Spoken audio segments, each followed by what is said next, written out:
नमस्कार विद्यार्थी मित्रांनो, स्वागत आहे तुमचं आपलं चॅनल ए क्लास एज्युकेशन वरती।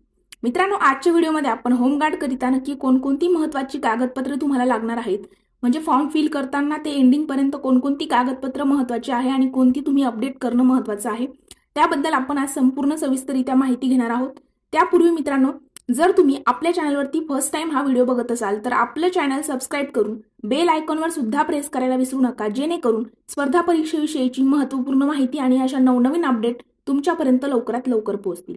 चला तर मित्रांनो, आपण आजच्या व्हिडिओला सुरुवात करूया। तर मित्रांनो, तुम्हाला होमगार्ड हे पद जे आहे ते माहित असेल की होमगार्ड पदाला काही आपल्याला त्या ठिकाणी फुल टाइम जॉब वगैरे नसतो। आपत्कालीन परिस्थितीमध्येच जेव्हा ते बोलवतील त्यावेळेला आपल्याला त्या ठिकाणी हजर राहणं गरजेचं असतं आणि आपल्याला ज्या वेळेला बोलवेल, म्हणजे आपत्कालीन परिस्थितीमध्ये पूर समस्या वगैरे अशा काळामध्ये जर त्यांनी आपल्याला बोलवलं आणि आपण त्या ठिकाणी काहीतरी कारण वगैरे सांगून गैरहजर राहिलो तर आपल्याला त्या ठिकाणी कैद सुद्धा होऊ शकते। ह्या सगळ्या गोष्टी आपण मागील व्हिडिओमध्ये डिस्कस केलेल्या आहेत। डिटेल इन्फॉर्मेशन जर तुम्हाला हवी असेल तर याच व्हिडिओच्या डिस्क्रिप्शन बॉक्समध्ये लिंक दिलेली आहे, त्या व्हिडिओतून तुम्ही सगळी डिटेल इन्फॉर्मेशन जी आहे ती होमगार्डची मिळवू शकता।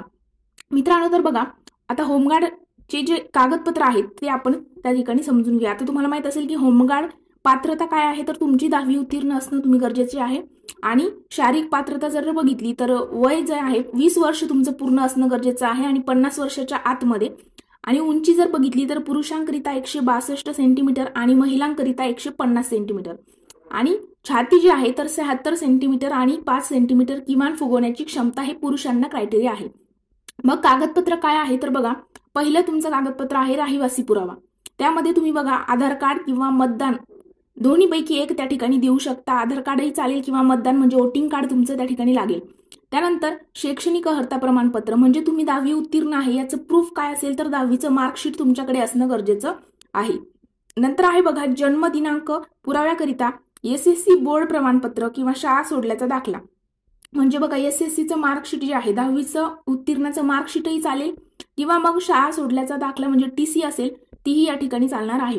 नंतर आहे जर बघा तुमच्याकडे जर 10वीचं मार्कशीट नसेल तर तुम्ही ज्या शाळेमध्ये शिकलेला आहात त्या शाळेमध्ये अर्ज करून त्या मुख्याध्यापकांची साईन आणि आपल्या शाळेचा जर शिक्का तुम्ही घेतला आणि बोर्डमध्ये जाऊन ती पुढची प्रोसेस केली तर तुम्हाला 10 ते 15 दिवसाच्या आतमध्ये 10वीचं मार्कशीट सुद्धा मिळून जात असतं। त्यानंतर तांत्रिक अर्हता धारणकरिता असल्यास तत्सम प्रमाणपत्र। आता तांत्रिक अर्हता म्हणजे काय, तर बघा 10वी नंतर जर तुम्ही ITI केला असेल तर ते प्रमाणपत्र, त्यानंतर तुम्ही जर एखाद्या खेळामध्ये प्रावीण्य मिळवलेला व्यक्ती असाल जिल्हास्तरीय खेळामध्ये किंवा मग बघा जिल्हास्तरीय ज्या क्रीडा स्पर्धा होतात त्याचं जर तुमच्याकडे प्रावीण्य प्राप्त प्रमाणपत्र असेल तर ते तुम्ही या ठिकाणी जर दिलं तर तुमचे मार्क जे आहेत ते वाढतात। म्हणजे तांत्रिक अर्हतेचे गुण असतात ना 10, तर ते आता जे काही कागदपत्र मी सांगणार आहे त्या ते 10चे 10 तुमच्याकडे असतील तर तुम्हाला या ठिकाणी 10 पैकी 10 गुण दिले जातात।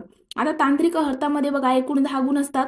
जर तुमच्याकडे ITI सर्टिफिकेट असेल, खेळामध्ये प्रावीण्य मिळवलेले व्यक्ती असाल तर तुमच्याकडे ते प्रमाणपत्र असणं गरजेचं आहे।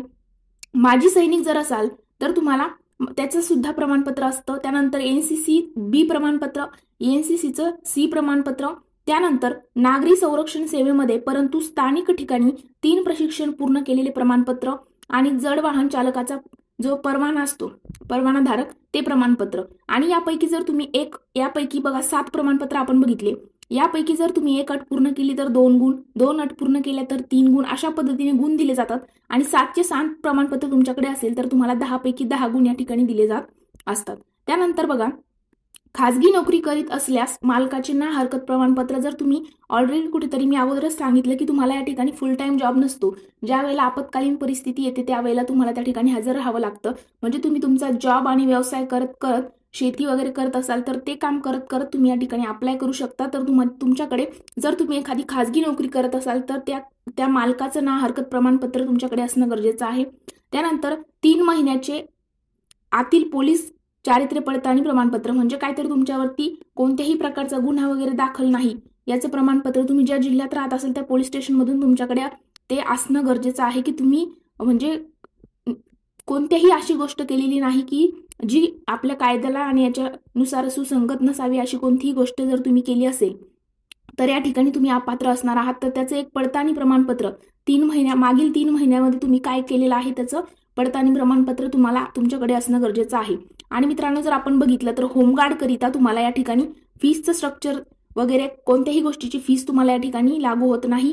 आणि बघा आत्ताच आपण कालच्या एका व्हिडिओमध्ये मी कोल्हापूरची अपडेट टाकलेली आहे की नक्की कशा प्रकारे तुम्हाला म्हणजे कधीपासून फॉर्म वगैरे फिल करणं स्टार्ट होणार आहे कोल्हापूरचं, आणि मागील व्हिडिओमध्ये आपण होमगार्डचे इतर कर्तव्य वगैरे काय असतात आणि काय काय संधी मिळतात, त्यासोबत काय काय सवलती असतात नंतर, या सगळ्या गोष्टी आपण डिस्कस केलेल्या आहेत. जर तुम्ही व्हिडिओ बघितला नसेल तर याच व्हिडिओच्या डिस्क्रिप्शन बॉक्समध्ये सविस्तर लिंक दिलेली आहे, त्या ठिकाणी जाऊन तुम्ही सविस्तर माहिती मिळवू शकता.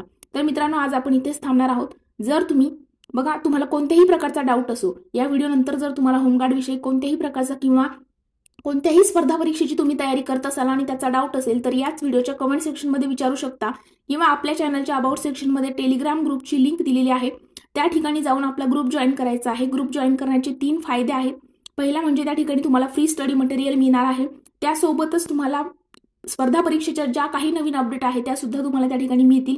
आणि मित्रांनो, सोबत आमच्यासोबत तुम्ही कम्युनिकेशन त्या ठिकाणी करू शकता आणि तुमचे डाऊट विचारू शकता. प्रत्येकाला त्या ठिकाणी 24 तासाच्या आतमध्ये त्यांचं सोल्युशन सुद्धा मिळणार आहे. तर अशा प्रकारे, आणि आपला ॲप सुद्धा आहे प्ले स्टोअरवरती. जर तुम्ही कोणत्याही स्पर्धा परीक्षेची तयारी करत असाल तर आपला ॲप आहे प्ले स्टोअरवरती, एक क्लास एज्युकेशन. एक क्लास एज्युकेशन सर्च केल्यानंतर तुम्ही आपलं ॲप डाउनलोड करून त्या ठिकाणी सगळ्या बॅचेस मिळवू शकता. बॅचची जर डिटेल इन्फॉर्मेशन हवी असेल तर स्क्रीनवरती हा नंबर दिसतोय, त्यावरती कॉन्टॅक्ट करून तुम्ही डिटेल इन्फॉर्मेशन सुद्धा मिळवू शकता. तर आज आपण इथेच थांबूया. जर व्हिडिओ आवडला असेल तर व्हिडिओला लाईक, कमेंट आणि तुमच्या मित्रांसोबत देखील शेअर करायला विसरू नका. Thank you so much.